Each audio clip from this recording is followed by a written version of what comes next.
أنا من القاهرة، عمري 30 سنة. بشتغل دكتورة صيدلانية من 8 الصبح لحد 2 الظهر.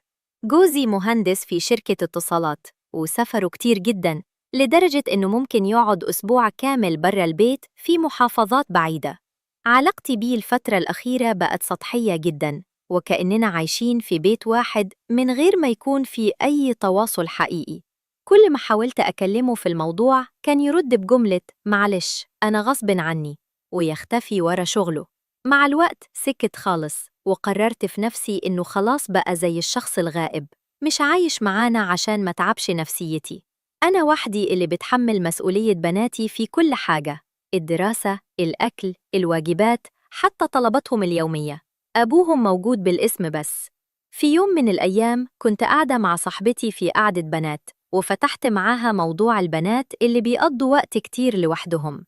قالت لي إنها كانت بتودي ابنها لمدرب كاراتيه شاطر جدا، وكان ابنها مبسوط معاه. قالت المشكلة إنه بعيد شوية عن منطقتنا. قلت لها مش مشكلة، أنا معايا العربية، أقدر أروح واستناهم. فعلا جابت لي رقم المدرب من تليفونها وسجلته عشان أكلمه لما أرجع البيت. رجع البيت الساعة 3:30، لقيت البنات لسه مجوش من المدرسة. فضلت أرن على الرقم كذا مرة، لكن مفيش رد. فصل التليفون، بعدين شحنته وكملت اتصال، لكن برضو مفيش فايدة. استنيت لما البنات رجعوا، جهزت لهم الغداء وأخدت قيلولة. ثم قعدت أتفرج على التلفزيون. فجأة التليفون رن. لقيت الرقم اللي كنت بكلمه الصبح هو اللي بيرن. رديت بسرعة. قال لي الرقم ده كان بيرن كتير النهاردة، حضرتك مين؟ قلت له إن صاحبتي قالت لي إنه مدرب ممتاز وعاوزة أسأل عن التفاصيل. قال لي إنه مش بيدرب الفترة دي بسبب دراسته، لكنه عرض إني أجيب البنات عنده لمدة ساعة كل يوم في مكانه الخاص. اتفقنا على المبدأ، وقال لي هبعتلك اللوكيشن وتعالوا بكرة الساعة 8 بالليل. حسيت بفرحة غريبة من غير ما أعرف السبب. كنت بحاجة لأي حاجة تخرجني من الروتين اللي أنا فيه، حتى لو كانت مجرد حصة كاراتيه للبنات. الراي هوك. كنت أستنى اليوم اللي بعده بفارغ الصبر، من غير ما أستوعب إني مش متحمسة للرياضة قد ما أنا متحمسة إني أشوف الراجل اللي في صوته حنية مش موجودة في حياتي من سنين. اليوم التاني جهزت البنات بدري ونزلنا الساعة 6:30 بالليل. ركبت العربية وبدأت أمشي على اللوكيشن اللي بعتهولي. الطريق أخذ منا حوالي ساعة بالضبط. وصلنا لمنطقة هادية جدا وشارع ضيق. العربية ما كانتش لاقية مكان تركن فيه، فرنيت عليه أقول له إني قربت. نزل هو كمان عشان يستقبلنا قدام مدخل البيت. أول ما شفته حسيت بحاجة مختلفة. كان شخصيته قوية، طوله كبير، كلامه محترم، وأسلوبه في التعامل معايا كان راقي جدا. ما كنتش حاسة إني واقفة مع شاب لسه بيدرس، لا، كنت حاسة إني واقفة قدام راجل عنده وعي وحضور. اتفقنا على الأسعار والمواعيد بكل بساطة، وقال لي خلينا نبدأ أول حصة النهاردة. فتح باب الشقة الأرضية وطلعنا على صالة كبيرة جدا. مساحتها كانت ضخمة، كأنها معمولة مخصوص للتدريب. جاب لي كرسي وقعدت أتفرج على البنات وهم بيتمرنوا. طريقة تعامله معاهم كانت حنينة جدا، لدرجة إني انبهرت. كل ما يشرح لهم حركة كنت ألاقيه بيعيدها بهدوء وصبر. في اللحظة دي حسيت بحاجة غريبة، سعادة مش طبيعية، ونبض قلبي كان عالي من غير ما أعرف السبب. رجعنا البيت وما كنتش قادرة أنام. فضلت أفكر في إزاي راجل في السن ده يكون عنده كل النضج والحنية دي، لدرجة إني قررت إني أزيد عدد أيام التدريب. رنيت عليه تاني وقلت له البنات مبسوطين جدا وعاوزين نزود يوم تالت. وافق بعد شوية تردد عشان درسته، وقال جملة أثرت فيا جدا: أنا موافق علشان خاطر البنات وعلشان خاطر مامتهم. لما سمعت كلمة مامتهم حسيت إن قلبي اللي كان مدفون تحت التراب من سنين فجأة اتنفض وبدأ ينبض تاني. من اليوم ده بقيت أستنى أيام التدريب بفارغ الصبر، مش عشان البنات، لأ، عشان أشوفه. كنت ببقى مبسوطة لمجرد إني أشوفه، وكل كلمة صغيرة منه كانت بتخليني أعيش يومي كله في حالة طيران. أري هوك. كنت بحاول أخبي عن نفسي الحقيقة، لكن جوايا كان حاجة بتكبر كل يوم، لحد ما حصلت الحادثة اللي خلت الدنيا تقلب رأساً على عقب، وخطرتني قدام نفسي إني مش هناك عشان الكاراتيه، أنا هناك عشانه هو. في يوم من الأيام وأنا في قمة السعادة اللي بحسها بوجود البنات عنده، حصلت مصيبة. بنتي الصغيرة وهي نازلة من سلم المدرسة وقعت وقعة شديدة جداً، اتكسرت رجلها واضطرت تتجبس. الدنيا اتقلبت عليا، قعدت في البيت شهر كامل أتعالج معاها ومش قادرة أروح التدريب. اتصلت بيه أعتذر له وأخبره إننا مش هنقدر نجي لفترة، لكن اللي حصل بعد كده كان غير متوقع. بقى يتصل بيا كل يومين يسأل علينا، يطمن عليا وعليها، حتى كان يكلمها في التليفون ويدخل السرور على قلبها. كتر اهتمامه بينا خلاني أحس إنه بقى جزء من البيت مش مجرد مدرب. في الشهر ده بقيت أنا كمان أطمن عليه في دراسته وأسأله عن امتحاناته وأشجعه. الحوار بينا بقى أطول وأعمق، كنت بقول في سري ده يا بخت اللي هتتجوزه، هتعيش معاه أجمل أيام عمرها بسبب اهتمامه وحنيته. لما بنتي خفت اتصلت بيه أقول له إننا جاهزين نرجع. قال لي خلي البنت اللي لسه مخلوعة الجبس ترتاح شوية، شهر كمان وهاتي البنت التانية بس. وافقت على كلامه ورحت ببنتي الكبيرة بس. أول ما شفته واقف قدام مدخل البيت النهاردة نفسي كنت أركض له وأحضنه. وقفت باسمة له ومديت إيدي أسلم عليه. أول ما مسك إيدي حسيت إني اتسمرت مكاني، مش عاوزاه يسيبها. بنتي الكبيرة شافتني في الموقف ده، قلت لها بسرعة ادخلي انتي جوه.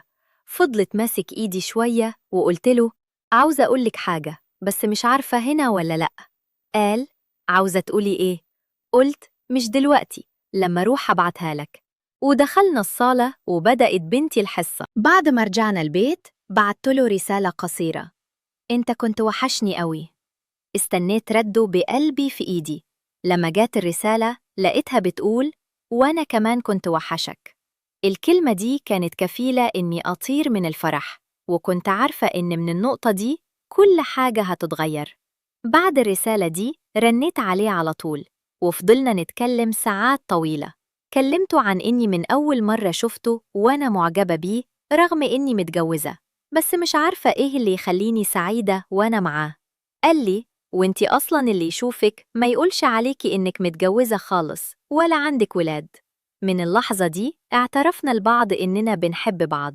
بقيت كل مرة أودي فيها بناتي التدريب ألاقيه هو كمان مشتاق، وكل منا كان بيدور على أي فرصة يقرب فيها من التاني.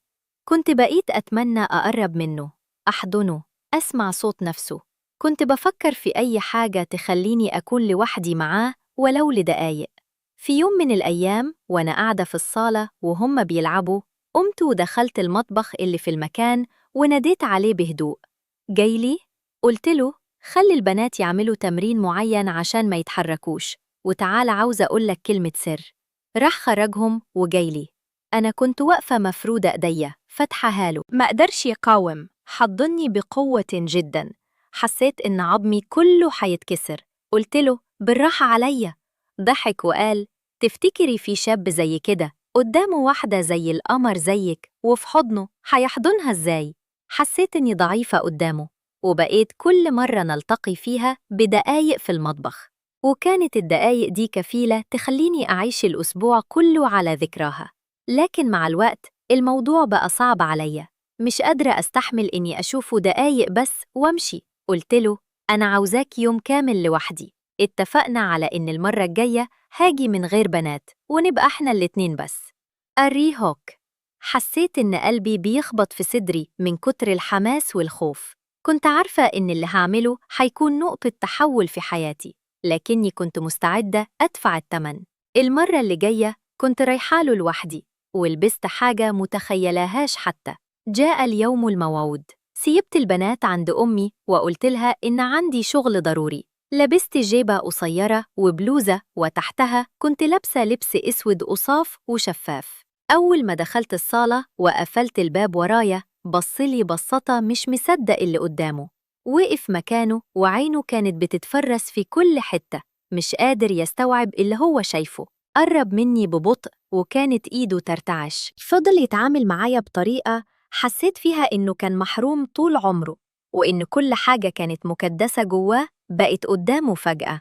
كانت يديه تقيلة، لكنها كانت بتعرف تروح فين بالظبط. أنا دخت من كتر الإحساس، ما كنتش قادرة أستحمل اللي بيعمله، لكني كنت عاوزاه يكمل. كنت بشده ليا كل ما يحاول يبطأ. في اللحظة دي بدأ هو كمان يتعامل بطريقة مختلفة، عميقة. حسيت بإحساس ما كنتش حساه قبل كده في حياتي. حتى مع جوزي فضلنا مع بعض ساعتين كاملين. في النهاية حسيت إن جسمي كله داب، وإن مش قادرة حتى أقف على رجليا، مش قادرة أسوق العربية، مش قادرة أمشي. كل حاجة فيا كانت مرتعشة. رجعت البيت وأنا مش قادرة أفكر بشكل طبيعي. اللي حسيت بيه معاه ما كنتش عارفة إنه موجود أصلاً. بقيت حاسة إني مدمناه، وإنه بقى أكتر حاجة محتاجاها في حياتي. ما بقتش عاوزة جوزي ولا عاوزة حد غيره. لكن المشكلة إن جوزي فجأة الأيام اللي فاتت بقى بيروح الشغل ويرجع في نفس اليوم. بقيت مش عارفة أروح له تاني. أنا دلوقتي في دوامة، مش قادرة أستغنى عنه، وخايفة أروح له تاني وأنا مش ضامنة نفسي. وفي نفس الوقت جوزي بدأ يظهر في البيت فجأة، وكل اللي كنت بستناه من سنين بقى قدامي، لكن قلبي بقى بعيد عنه خالص. النهاردة أنا واقفة في نقطة ما كنت أتخيل إني أوصلها أبداً. من ناحية أنا عايشة في حالة فراغ عاطفي من سنين مع جوزي، رغم إنه بيوفر كل حاجة مادية ومش مقصر في الفلوس ولا المصاريف. لكن الحب والحنان اللي كنت بدور عليهم لقيتهم في مكان ما كنت أتوقع ألاقيهم فيه. المدرب ده مش مجرد علاقة عابرة بالنسبة لي، هو اللي صح فيا حاجة كنت حاسة إني مت فيها. حنانه، اهتمامه، حضنه، كله كان بيديني إحساس إني لسه عايشة، إني لسه بنت عندها قلب بينبض. لكن في نفس الوقت أنا أم البنتين، وبناتي هم أغلى حاجة في حياتي. أبوهم رغم غيابه، لكن وجوده في البيت حتى بالاسم بيدي البنات استقرار نفسي. أنا عارفة لو انكشف الموضوع أو لو حصل طلاق هم اللي هيتأذوا أكتر مني. مش عاوزاهم يتمرمطوا، مش عاوزة حد في المدرسة يقول عليهم بنت أم مطلقة، ومش عاوزة أكون السبب إنهم يكبروا وفي جواهم جرح. أنا مش عارفة أستمر على اللي أنا فيه دلوقتي، لأني بقيت مدمناه، وبقيت عاوزاه بطريقة مش طبيعية، لكني كمان مش عارفة أقطعه. لأني لو قطعته هحس إني رجعت للصفر، هحس إني تاني في البيت لوحدي من غير حب ولا حنان ولا حد يحس بيا. جوزي الأيام دي بقى يرجع بدري وحاول يقرب مني، لكن أنا قلبي بقى مكانه مش معاه. بحس إنه شخص غريب حتى وهو قاعد جنبي. بناتي بيحبوه طبعاً، ومش عاوزاهم يعيشوا جو الانفصال أو المشاكل. مش عارفة أعمل إيه. استمر في العلاقة دي وأخبيها وأعيش في كذب، ولا أقطعها وأرجع تاني لحياتي الباردة اللي كنت فيها، ولا أخاطر بكل حاجة عشان لحظة سعادة أنا عارفة إنها ممكن تنهار في أي لحظة. أنا محتارة، خايفة، ومش عارفة الطريق الصح. يا ريت اللي وصل للنهاية يقولي رأيه بصراحة. أري هوك. كل ما أفكر أتخذ قرار ألاقي قلبي بيشدني ناحية، وخوفي على بناتي يشدني ناحية تانية. أنا في أزمة حقيقية، وبجد محتاجة حد يقولي أعمل إيه قبل ما انهار.